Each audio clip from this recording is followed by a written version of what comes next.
this madness in the name of your king. That is not how you apply a fragrance. Whoever started this whole mist cloud thing is an idiot.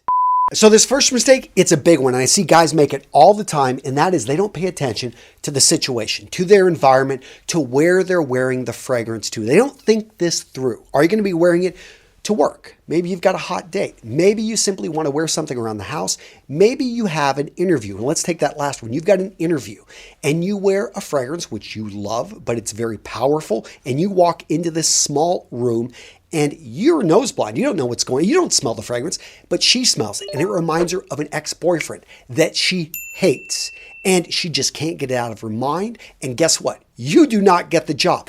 This is what you need to pay attention to. Sometimes fragrances can backfire. Oftentimes they're great if you use them appropriately. But if you're not paying attention to the situation, you don't realize I'm going to be on an airplane in and around a lot of other people. I probably don't want to choke them out. Versus if you're just hanging around the house and you want to smell good, you're wearing a fragrance for yourself, or you want to have something that's going to give you confidence because you're giving a big presentation at work.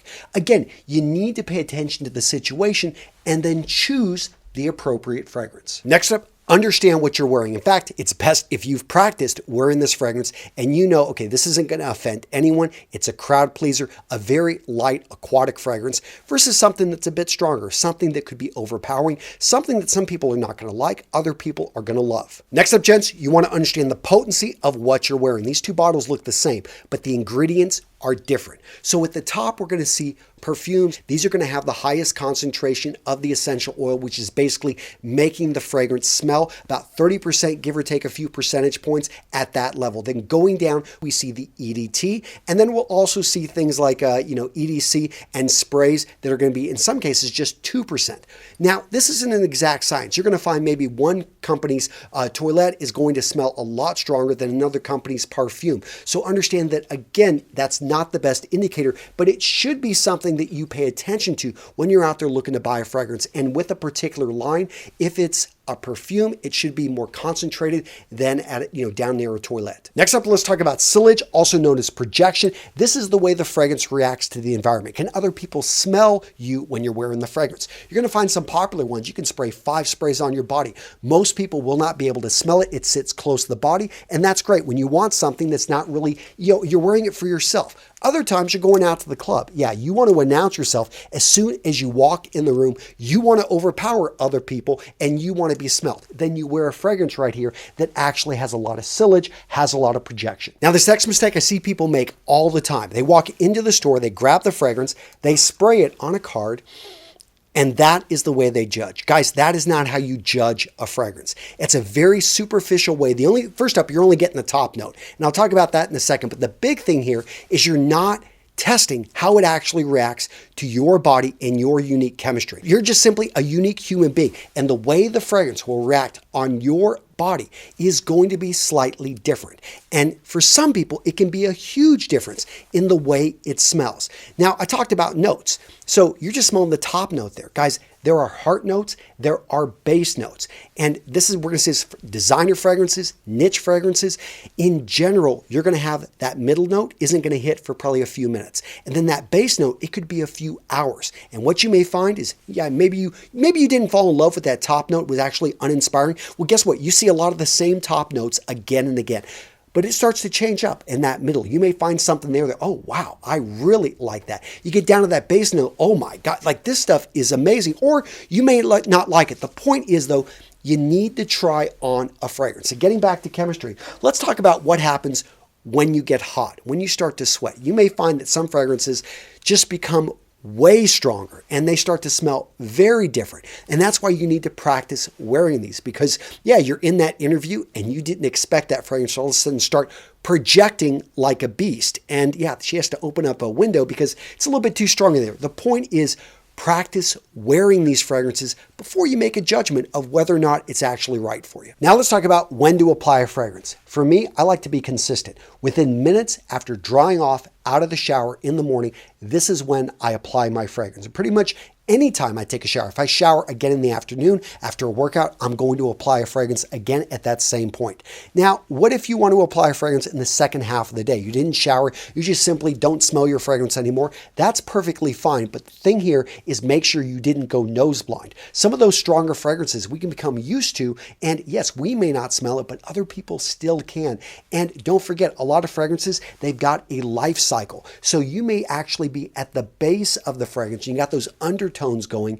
And if you apply it again, if it's the same fragrance, it oftentimes will work fine. But don't think that, oh, I don't smell anything, I'm going to wear a different fragrance now, because you may get some type of reaction you're not looking for. Basically, when two smells combine that weren't meant to go together, yeah, it may not be what you're exactly looking for there. Now, where on the body do you want to apply a fragrance, and how many sprays? So the number of sprays, guys, really depends on the strength of the fragrance and how much do you want to project. Again, some fragrances you can spray 5, 7 times and they're not actually going to project much. Other ones you spray once and people are going to be smelling this on the other side of the room because they're that strong. But in general, I like to spray on the hot spots of the body. So let's start with the chest. This is the easiest, and I think if you're just out of the shower, it's just something you can spray one spray right there, about 3 to 6 inches. Depends on the atomizer, which is basically the sprayer up here, how it projects and how it shoots. Again, you want to understand what you're using, but right here, about 3 to 6 inches sprayed right on the chest is a great place to start. After that, you can maybe move up to the neck. You can maybe go on each of the arms. You're looking for hot spots, again, areas where it's naturally going to get warm and the smell is going to radiate off. I often find on the forearms as well, maybe on the back of the neck. Now, that's a lot of places. And I'm not going to say you have to hit all of them. Again, it depends how many sprays do you want to put on. I know people that like to apply 8 sprays. In fact, some guys will even spray it on their clothing. I don't recommend that for your outer clothing. Why? Because it takes a long time, especially if it's a strong fragrance. It could sit there for literally weeks. And so, it just is something that can project for a long time. Also, it doesn't smell the same as when it's on your body. Again, your body, when the fragrance is on there, it projects a slightly different fragrance. Another thing you want to watch out for on really expensive, nicer clothing, especially light colored clothing, it can actually change the color and stain the clothing. Now, the one garment I will say that is great for spraying on is an undershirt. And I advocate men wear these because guess what? If you find that it's something that doesn't project much when it's on your skin, try spraying it on your undershirt. And you may find that fragrance actually does a much better job of projecting once it's just on the undershirt. Now, this next mistake I disagree with, and I want to hear from you guys down in the comments. What do you think? But you're going to hear some people say you should never spray a fragrance on your body and then rub it. That's bad. You should only dab. And I see the logic here. They're thinking, okay, it creates heat, friction, which is going to break the bonds of the molecules. But I've also got a background in chemistry. And I mean, that takes a lot of heat and a lot of friction. And I think that you would actually probably tear up your skin before you would actually break down some of these molecular bonds here. I don't know. What do you guys think? Let me know down in the comments. Is this one, not true, or is it actually legit? Now, these next 2 mistakes are ones a lot of guys don't think about, but it is damaging your fragrance. And that is storing it out in the open. So it's exposed to light, especially sunlight, and then darkness, and on and off. What this does is the light goes through and it actually does react with the molecules, and over time, especially that sunlight, can damage the fragrance. Another mistake, exposing it to extreme heat and extreme cold. Basically, leaving it out in your car, and it goes from freezing weather to extreme hot weather. That right there will kill your fragrance. What I recommend is keep the containers that these come in and just simply store them in the containers. That right there prevents the light. Don't keep them in your bathrooms. I know it's convenient to have it right there, but no, keep it in your room, keep it out of light, and keep it at a pretty steady temperature. Gents, as you can tell, I love fragrances. When you find your signature scent, this is a great way to stand out from the crowd.